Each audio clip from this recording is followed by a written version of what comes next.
What's up, everybody, and thanks for tuning in into this episode of Undercover Vikings. So I literally have not put up a video for so long, and for season 5B I was planning on putting a video up at the end of the season, like after watching all the episodes, because things have really just changed.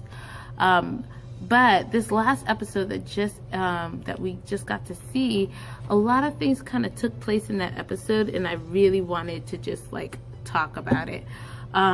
So I gotta say, by far the best thing that has happened in season 5B for me is seeing Ragnar again. I'm telling you, Ragnar was like the life of this series. Everything has completely changed.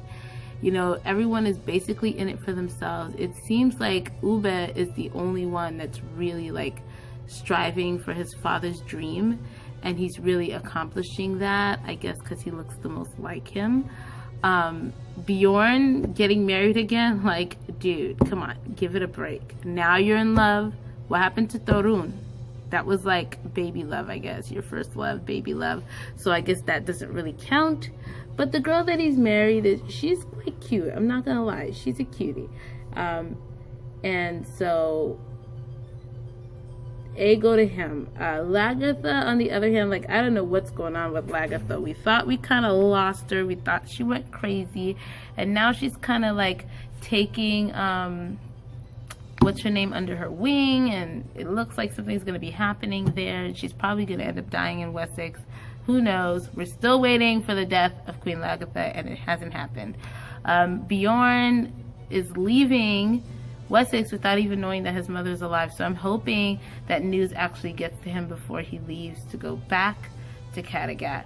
Ivar, on the other hand, is completely nuts, and for some reason I feel like the most anticipated part of this season is seeing what's going to happen with Fitzurk, because everybody else is kind of like stable in what they're supposed to be doing and what, you know, where their life is leading them. But Fitzurk is kind of like in a rut, you know.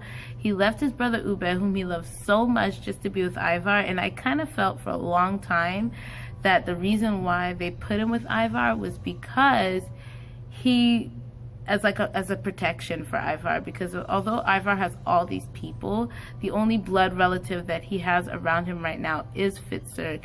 And honestly, with his wife, I think that's his best bet is Fitzurk. But he's doing so many things that make everyone hate him. Like, you can't even love Ivar because he's trying to compensate himself by turning himself into a god. He's listening to this woman who obviously is having a baby that doesn't belong to him, but how will he know the difference? You know, she already then killed the real dad.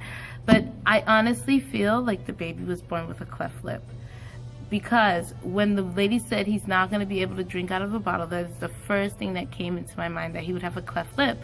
So, I mean, on one hand, the girl is actually kind of saved by that, because I think in Ivar's mind, he's going to think, well, the baby was born with a deformity, like I was born with a deformity, so he must really be my baby. But I love the scene where he's actually leaving the baby in the middle of the forest or whatever, because now he knows what Ragnar felt when Ragnar was going to leave him in the forest. So I really hope he completely understands what his father's goal was in doing that. Now, I hope that his wife gets her just desserts, because I don't know which. At first, I really liked her. I thought she was really like cool, but after all the shady stuff that she's doing, like, Ivar really needs Fitzurk by his side.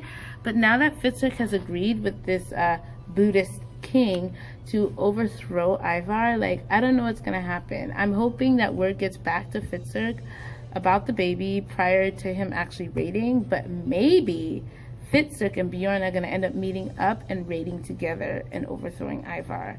So who knows? And just to throw something in there, if any of you watch The Last Kingdom, then I feel like Ube is now Uhtred of Bebbanburg, because they're both like fulfilling the same thing, you know. So Ube, Uhtred, you know.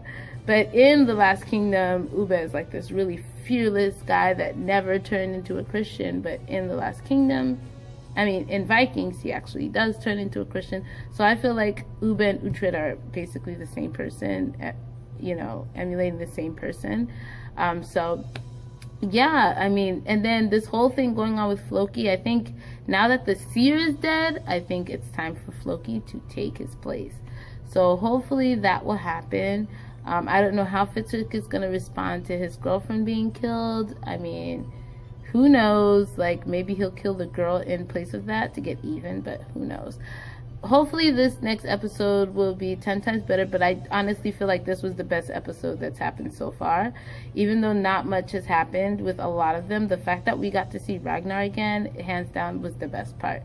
So let me know what your thoughts were about this episode, and stay tuned because I might just put up another episode next week. Bye!